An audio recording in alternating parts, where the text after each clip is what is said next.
So, good evening. Today we'll be talking about the biotechnology. So, biotechnology के processes and principles के बारे में हम काफ़ी बार बात कर चुके हैं, but this is like I had concluded the 8 steps in this simplified video for you guys. So the first step we'll be talking about is the isolation of the DNA. So सबसे पहले हमें जो desired हमारा DNA है उसे हमें isolate करना होगा. तो DNA को isolate करने के लिए हमें क्या करना होगा, जिस सेल से हमें isolate करना होगा, we'll treat that cell. If it is bacterial cell then we'll treat it with lysozyme. अगर फंगाई सेल है तो हम काइटिनेज से ट्रीट करेंगे, और मतलब जो भी सेल का टाइप है उसी सेल के टाइप से हम उसको ट्रीट करेंगे, जिसकी वजह से उसका जो आउटर कवरिंग है उससे वो बाहर आ पाए. तो उसके जो प्रोटीन प्रोडक्ट्स हैं, आरएनए हैं, उसको फिर हम फर्दर प्रोटीनेज और आरएनए से रिएक्ट कराते हैं, जिसकी वजह से वो सारे फ्रेगमेंट्स अलग हो जाएं फ्रॉम द डीएनए. तो अभी हमारे पास क्या फ्रेगमेंट बचा है, is only DNA. So DNA को फिर फर्दर प्रिसिपिटेट करने के लिए हम क्या करेंगे, फॉर एग्जांपल हमारे पास टेस्ट ट्यूब में अभी प्रोटीन प्रोडक्ट्स भी इसी में है, आरएनए प्रोडक्ट्स भी इसी में है, डीएनए भी हमारा इसी में है. So how will like purify it. So हम क्या करेंगे कि जो चिल्ड इथेनॉल है, will add chilled ethanol into the test tube, और जो डीएनए है वो प्रिसिपिटेट होके ऊपर आ जाता है. So this is the first step that is done in biotechnology, and this is called as the isolation of DNA from the desired cell. इसके बाद आता है second step, that is the cutting of that desired DNA from that specific restriction endonuclease enzymes. तो अभी हमारे पास DNA आ गया है. अब हम जो हमें पर्टिकुलर सीक्वेंस चाहिए, पर्टिकुलर जीन ऑफ इंटरेस्ट चाहिए, उसको हम कट करेंगे with the help of restriction endonuclease. तो अभी हमारे पास टेस्ट ट्यूब में डीएनए है, will add some restriction endonuclease, जो वो उसको स्पेसिफिक साइट्स पे कट कर देगा, और जो हमारा डिजायर्ड जीन है उसे हम सेपरेट कर सकते हैं with the help of gel electrophoresis, जो कि हम पहले टेक्निक पढ़ चुके हैं. So you can revise it.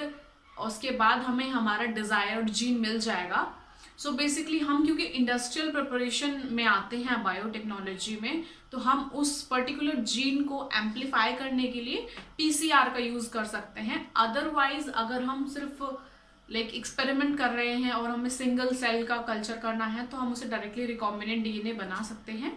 Otherwise अभी क्योंकि इंडस्ट्रियल प्रिपरेशन चल रहा है, तो will amplify the gene first, उसके बाद हम लाइगेट करेंगे. तो सबसे पहले हम एम्पलीफाई करते हैं, यानी कि जो हमारा जीन का एक सीक्वेंस आया है उसके हम कई सारे सीक्वेंस बना लेंगे. किसके हेल्प से बनाएंगे, PCR. PCR stands for the polymerase chain reaction. तो ये बेसिकली एक पर्टिकुलर एपरेटस होता है जिसमें कि जो हमने एक जीन डाला है और वो उसको मल्टीपल कॉपीज बना देता है. इसके बेसिक 3 स्टेप्स आते हैं जो कि बोर्ड एग्जाम्स में इम्पॉर्टेंट है. आता है like what is PCR, how does it function, इसमें कौन सा एंजाइम यूज करते हैं. बिकॉज डीएनए को अगर हमें उसके मल्टीपल कॉपीज बनाने हैं तो हमें क्या चाहिए, प्राइमर चाहिए, पॉलीमरेज एंजाइम चाहिए. तो इसमें एक इम्पॉर्टेंट है कि हम पीसीआर में कौन सा पॉलीमरेज एंजाइम यूज करते हैं. सो इट इज ताक पॉलीमरेज. ताक पॉलीमरेज को थर्मस एक्वाटिकस प्लांट से आइसोलेट किया गया है. क्योंकि वो इम्पॉर्टेंट क्यों है, क्योंकि पीसीआर में एक बहुत हाई टेम्परेचर होता है, लाइक 90 to 100 डिग्री फ़ारेनहाइट. तो उस टेम्परेचर पर भी वो जो ताक पॉलीमरेज है वो एक्टिव रहता है. बाकी जो पॉलीमरेज हैं वो, क्योंकि एंजाइम होते हैं ये सब, तो एंजाइम क्या होता है, प्रोटीन का बना होता है. प्रोटीन हाई टेम्परेचर पे डीनेचर हो जाता है, लेकिन जो थर्मस एक्वाटिकस है इसकी प्रॉपर्टी है कि ये हाई टेम्परेचर पे भी डीनेचर नहीं होता है. So that's why we use the Taq polymerase enzyme that is isolated from the Thermus aquaticus. तो इसमें बेसिकली 3 स्टेप्स. पहले डीनेचुरेशन करना होगा, यानी कि जो हमारे पास डीएनए सीक्वेंस है, तो 2 स्ट्रैंड होते हैं डीएनए में, तो उन दोनों को हम डीनेचुरेशन में क्या होगा कि वो दोनों स्ट्रैंड अलग अलग हो जाएंगे. उसके बाद फर्दर स्टेप आता है अनीलिंग. तो उसमें आके प्राइमर का एक सेट जुड़ जाता है 3 डैश एंड पर, क्योंकि हमें मालूम है कि जब बेस पेयर ऐड होते हैं तो वो किस डायरेक्शन में ऐड होते हैं, 5 डैश टू 3 डैश डायरेक्शन में। तो प्राइमर कहाँ ऐड होगा, 3 डैश एंड पर, जिसकी वजह से जो फर्दर एक्सटेंशन है वो हो पाए। और जो इसके बाद लास्ट है दैट इज टर्मिनेशन, उसमें पूरा बेस पेयर अटैच होते जाते हैं और हमारे पास मल्टीपल कॉपीज आ जाती हैं। लेकिन यही साइकिल बार बार रिपीट होती है पीसीआर में, and with in 1 to 2 hour we get the multiple copies of the gene of interest. So this is amplification of gene with the help of PCR. This is basically the third step in the biotechnology. इसके बाद आता है fourth step. उसके बाद हमने जो gene को amplify किया है will ligate that to the vector, क्योंकि हम बिना वेक्टर के किसी भी होस्ट में ट्रांसफर नहीं कर सकते। We need a vector to transfer that gene of interest into the host. तो हमने इससे पहले भी हमने पढ़ा है रिस्ट्रिक्शन एंडोन्यूक्लियस की, जब हम बात कर रहे थे कि हम जो डिजायर्ड जीन है और जो वेक्टर है उसको हम सेम रिस्ट्रिक्शन एंडोन्यूक्लियस से कट करते हैं। सो उससे क्या होता है कि दोनों साइड स्टिकी एंड्स बन जाते हैं, और जब हम उन दोनों को लाइगेट करेंगे with the help of ligase तो वो इजिली लाइगेट हो जाता है। So this is about the, हम उसको लाइगेट कर देंगे वेक्टर के साथ, जो भी वेक्टर उसके लिए सुटेबल है। उसके बाद आता है इंसर्शन, कि अब रिकॉम्बिनेंट डीएनए बन चुका है वेक्टर के साथ, तो अब हमें वो होस्ट में ट्रांसफर करना है। सो इसके लिए हमने पढ़ा है कि लाइक हम होस्ट को कॉम्पिटेंट बनाना होगा। कॉम्पिटेंट बनाने के लिए कई मेथड्स थे, लाइक मैकेनिकल मेथड था जिसमें कि heat and cold shock treatment था, हम ऑल्टरनेट हीट पर रख रहे थे एंड कोल्ड पर रख रहे थे। सेकेंड था गन मेथड, बायोलिस्टिक मेथड जिसको हम बोल रहे थे कि हम डायरेक्टली गन के थ्रू उसको ट्रांसफ़र कर दे डीएनए को होस्ट सेल में।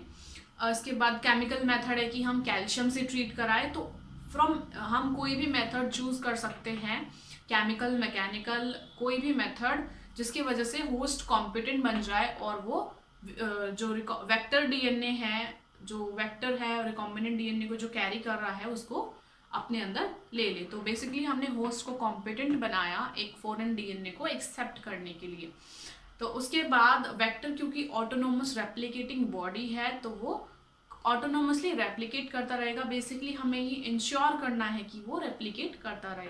सो then comes the next step कि हमको कल्चर करना है होस्ट सेल का, क्योंकि हम कल्चर करेंगे तभी जो जीन है, जीन इज बेसिकली डीएनए, और जीन कैसे एक्सप्रेस होते हैं in the form of protein, तो वो तभी एक्सप्रेस हो पाएंगे जब हम उन सेल्स का कल्चर करेंगे। सो बेसिकली हमें कल्चर करना है ऑफ द होस्ट सेल।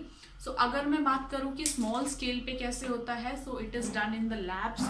और अगर इंडस्ट्रियल प्रिपरेशन की बात करें तो स्पेशल वेसल्स होते हैं जिसको हम बोलते हैं bioreactors, and that is also an important question for your board exams. हमेशा पूछा जाता है about the bioreactors, like क्या क्या कंपोनेंट्स होते हैं। So make sure to study that also.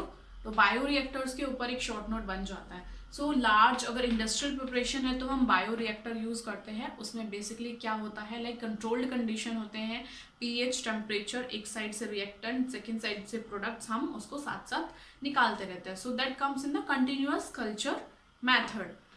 सो हम बायो रिएक्टर्स यूज़ करते हैं कल्चरिंग करने के लिए। अब कल्चर करने के बाद हमने होस्ट सेल को कल्चर कर लिया, हमें जो हमारा प्रोटीन प्रोडक्ट था हम उसको एक्सट्रैक्ट कर सकते हैं। So next comes the extraction of the product. हमने एक्सट्रैक्ट कर लिया, अब क्या करना है, now comes the main step. किसी भी प्रोडक्ट को इंडस्ट्रियलाइज करने से पहले क्या होता है कि हम उसको टेस्टिंग करनी होती है। So that all comes in the downstream processing.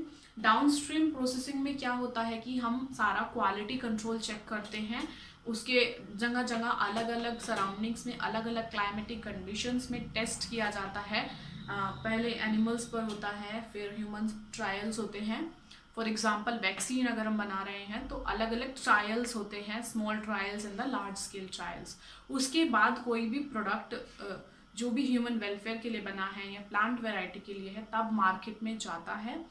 So this all process like quality control check and this all thing comes in the downstream processing, यानी कि प्रोडक्ट बनने के बाद तक उसे मार्केट में रिलीज करने तक जो भी प्रोसेसिंग होती है that all comes in the downstream processing so this basically constitute the 8 to 9 steps.